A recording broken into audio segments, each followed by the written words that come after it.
है।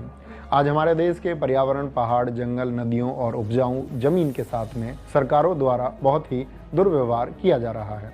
सबसे पहले चलते हैं बिहार के भागलपुर के पीरपैंती में, जहां अभी कुछ दिन पहले हजारों एकड़ जमीन जिस पर आम और लीची के घने बगीचे थे, उसे पावर प्लांट के नाम पर अडानी ग्रुप को ₹1 प्रति एकड़ देने के लिए बॉन्ड तैयार किया गया था। आरोप है कि नियमों को ताक पर रखकर किसानों की उपजाऊ सोना उगलने वाली जमीन को बेहद मामूली दरों पर कॉरपोरेट के हवाले किया जा रहा है। किसान कह रहा है कि हम आम उगाते थे, अब हम क्या कोयले की राख खाएंगे। छत्तीसगढ़ के हसदेव जंगलों को देखिए, वहाँ आदिवासी महीनों से धरने पर बैठे हैं। वो कह रहे हैं, साहब ये जंगल हमारे देवता हैं, इन्हें कोयले के लिए मत काटो। लेकिन वहाँ भी सरकारी कागजों की आड़ में कॉरपोरेट की आरियाँ चल रही हैं और पेड़ काटे जा रहे हैं। आदिवासी अपनी ही जमीन से बेदखल हो रहे हैं।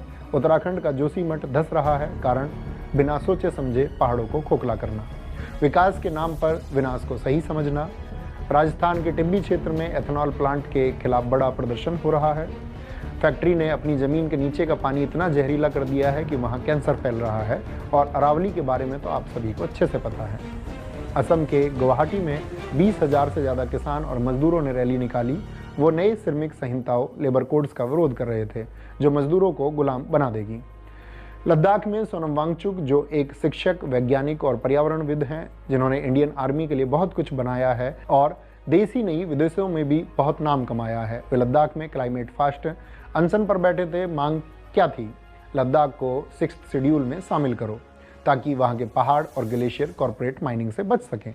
लेकिन उन पर राष्ट्रीय सुरक्षा कानून यानी NSA लगाकर गिरफ्तार कर लिया गया और जोधपुर के सेंट्रल जेल में उन्हें रखा गया है। अगर आज चौधरी चरण सिंह जी भी किसानों के लिए धरना देते तो शायद आज की सरकार और मीडिया उन्हें भी आतंकवादी या अर्बन नक्सल घोषित कर देती। हमारे देश में इस समय जो चारों तरफ विरोध का हाहाकार मचा है और सरकार विरोध की हर आवाज़ को दबा रही है, इस मंजर को देखकर मुझे चौधरी चरण सिंह जी की एक बहुत गहरी बात याद आती है। उन्होंने अपनी किताब India's poverty and it's solution में एक चेतावनी दी थी। उनका मानना था कि देश के लिए सबसे बड़ा खतरा विदेशी हमलावर नहीं, बल्कि देश के अंदर बैठे वो लोग हैं जो अन्याय को देखकर भी अपनी आंखें मूंद लेते हैं। रूस के विचारक व्लादिमीर लेनिन ने कहा था, समाज में क्रांति तब तक नहीं आती जब मजदूर केवल अपने लिए लड़ता है। क्रांति तब आती है जब एक मजदूर को डॉक्टर का दर्द महसूस हो और एक छात्र को किसान की भूख महसूस हो।